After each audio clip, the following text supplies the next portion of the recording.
సాధక ప్రియులందరికీ నా నమస్కారములు.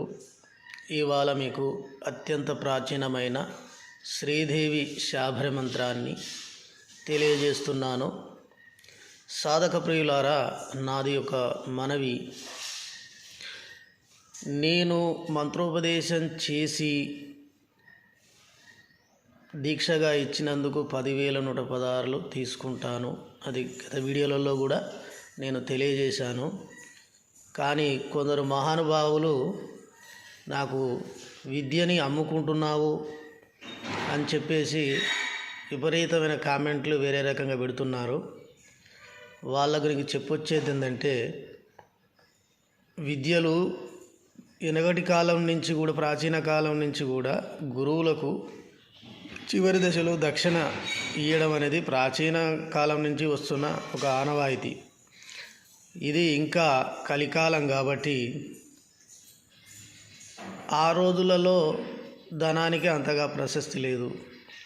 ఈ రోజులలో ఏది కావాలన్నా కూడా డబ్బుతో ముడిపడి ఉంటుంది. కాబట్టి గురుదక్షిణగా నేను తీసుకొని తెలియజేస్తున్నాను. ఈ మంత్రాలు కూడా కొన్నిటిని నేను కొన్ని మర్మాలు దాచేయడం జరుగుతుంది. ఎందుకంటే ఈ మంత్రాలకు నువ్వు నమ్మినా పలుకుతాయి, నమ్మకపోయినా శక్తి అంత అపురూపంగా ఉంటుంది ఇందులో.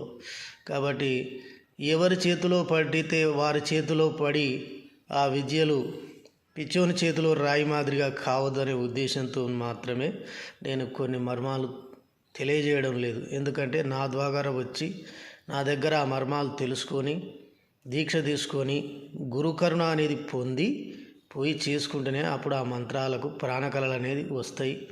ఆ విధంగా చేసుకుంటేనే ఆ మంత్రాలు ఫలిస్తాయి.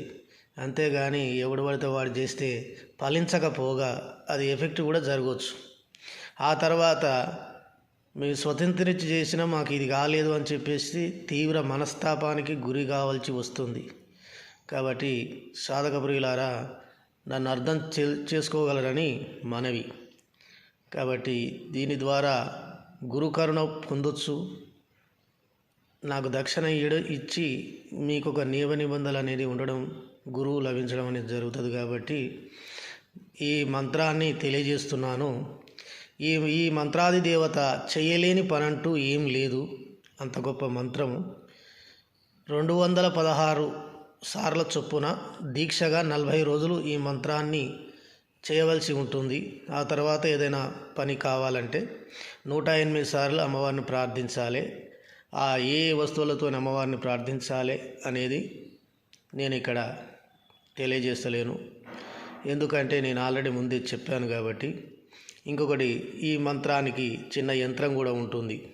ఆ యంత్రాన్ని ఇవన్నీ మా దగ్గర ఉపాసన చేసుకొని దీక్ష తీసుకొని చేసుకునే వాళ్ళకు మాత్రమే నేను తెలియజేస్తాను. మీకు ఇందుకు అనేది భావించరాదు.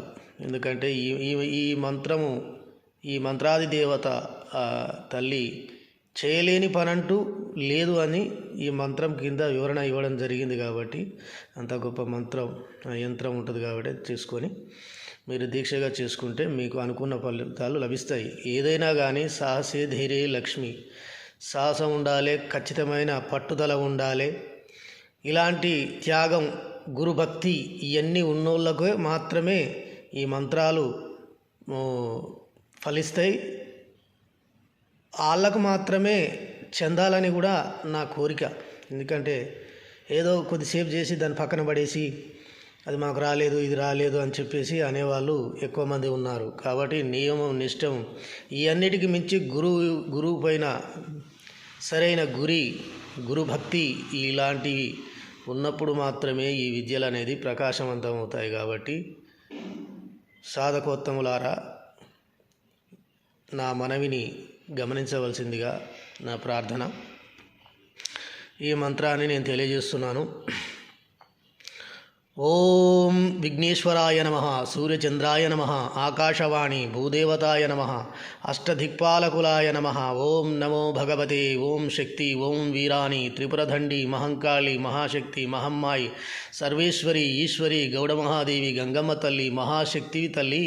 33 శూలంబులు 64 హస్తములు నువ్వు పట్టిన ఆయుధంబులు డక్కి డమరుకం త్రిశూలం కరావాల ముద్గర స్తోమ పరశు శవంకిని సూరి కటారి శరకోల అంకుశం శంకు చక్రాయుధం ధరించి వీర్లకిచ్చిన వరంబులు తప్పని దానిపై అభయంబులు ఇచ్చి రక్షించినావే మహా ఈశ్వరి. ఇంద్రజాల మహేంద్రజాల అగ్నిస్తంభన జలస్తంభన వన్య గరుడ గోకర్ణ విద్యలు మొదలైనవి కాల్చి భస్మము చేయవే. ఎదురొచ్చే గ్రహశూన్య పంపును కొట్టవే పట్టవే మహా ఈశ్వరి. అష్టదిక్కులు బంధించవే. ఓం హ్రీం శ్రీం క్లీం రం ఫటు స్వాహ. కామిని మోహిని శాకిని ఢాకిని కాలభైరవుని బ్రహ్మను చౌడేశ్వరి సప్తమాతంగి ఆనందభైరవి ఆనంద వీరాణి ఆనంద వీరాణి వీర ఓంకారి విరూపాక్షి గంగా పార్వతి పరమేశ్వరి ఈశ్వరి జయబాల కుంకుమ శోభిత వీరశూర సందుకుల ఈశ్వరి పరమేశ్వరి పటు స్వాహ. ఈ విధంగా అనేది మంత్రం అనేది ఉన్నది. ఇది చాలా పురాతనమైన శాబరీ మంత్రం. ఈ మంత్రాన్ని రోజుకు 216 సార్లు చొప్పున 40 రోజులు బ్రహ్మచార్య దీక్షతో చేయవలసి ఉంటుంది. ఆ విధంగా ఏదైనా పని కావాలంటే 108 సార్లు చేసుకొని ఆ మంత్రాది దేవతని మనం ఈ పని కోరితే ఆ పని చేసి పెడుతుంది. కాబట్టి సాధకోత్తములారా మీరు గమనించాల్సింది ఏంటంటే, మనం ధర్మంగా నడుచుకుంటే అమ్మవారికి ఎన్నటికీ కోపం రాకుండా ఉంటుంది. మనం సిద్ధి పొందాం కదా అని చెప్పి ఎలా పడితే అలా అమ్మవారిని శక్తిని ఉపయోగించొద్దని నా మనవి. అది అలాగనే ఉంది నియమం కాబట్టి నీకు చెప్పాను. దీనికి ఈ మంత్రానికి ఒక యంత్రం కూడా ఉంటుంది. మా ద్వారా స్వీకరించే వారికి మాత్రమే ఇవ్వడం జరుగుతుంది. నా మనవి చిత్తగించవలసింది. దీంట్లో ఎంతో పవిత్రమైనది ఎంతో శక్తివంతమైనవి కాబట్టి అది గురుభక్తి ఉన్న వాళ్లకు సాహసం ధైర్యం ఉన్న వాళ్లకు మాత్రమే లబ్ధి పొందాలని నా యొక్క ఆకాంక్ష. సాధక ప్రియులు ఇది గమనించవలసిందిగా మనవి. అలాగనే నా ఛానల్ని సబ్స్క్రైబ్ చేయవలసిందిగా మనవి.